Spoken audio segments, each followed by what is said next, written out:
헝가리 유람선 구조 작업이 본격화되고 있습니다. 헝가리 잠수부들이 투입돼 선체 내부 수색이 시작됐다고 합니다. 네, 자세한 소식은 외교부에 나가 있는 취재 기자 연결해 들어보죠. 홍정원 기자. 네, 외교부에 나와 있습니다.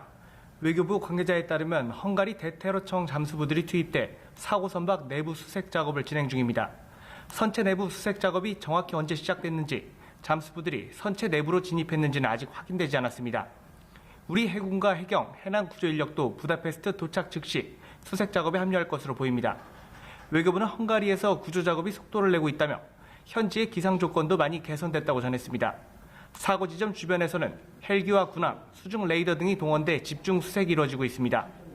한편 외교부는 빠른 유속으로 실종자들이 다뉴브 강을 따라 인접 국가로 흘러갔을 가능성을 고려해 주변 국가들의 협조를 요청했다고 밝혔습니다. 특히 다뉴브강 유역에 댐이 있는 루마니아의 적극적인 협조를 요청하고 있다고 외교부는 전했습니다.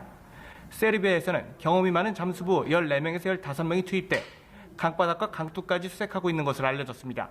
하지만 이런 구조 노력에도 아직 추가 생존자를 발견했다는 소식은 들려오지 않고 있습니다. 헝가리 당국의 협조로 선체 인양도 준비하고 있다고 하는데 이 인양이 가족들의 동의가 필요한 사안이라고요? 네, 그렇습니다. 헝가리 당국에서 먼저 인양을 언급한 만큼 인양 준비는 신속히 이뤄지고 있는 것으로 알려졌습니다.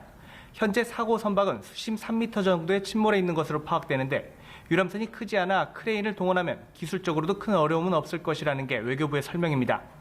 다만 현재 이뤄지고 있는 선체 내부 수색이 끝난 뒤에 선박을 인양할 것인지 아니면 수색과 동시에 인양을 추진할 것인지를 결정해야 합니다. 정부는 선체 인양과 관련해 가족들과의 협의를 최우선 순위에 두고 신중하게 결정할 계획입니다.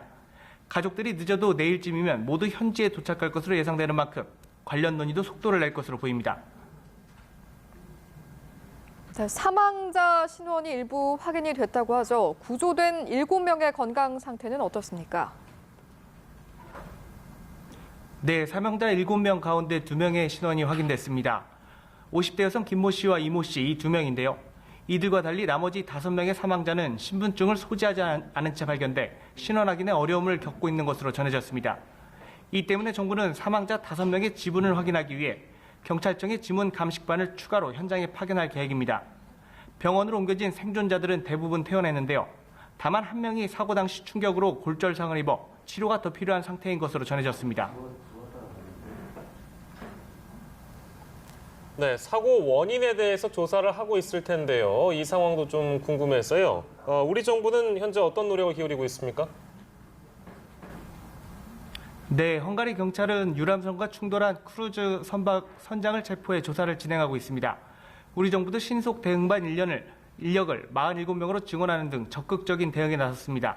사고 원인과 관련해서 우리 경찰청과 중앙해양심판원이 헝가리 당국과 공조해 조사하는 방안을 논의 중입니다. 강경화 장관도 부다페스트에 도착해 일정을 시작했습니다. 현지 외교부, 내무부 장관과의 면담을 통해 헝가리 당국의 협조를 이끌어내는 데 총력을 다하고 있습니다. 정부는 이 밖에 법률 전문가를 파견해 가족들을 지원하는 방안도 검토하고 있습니다.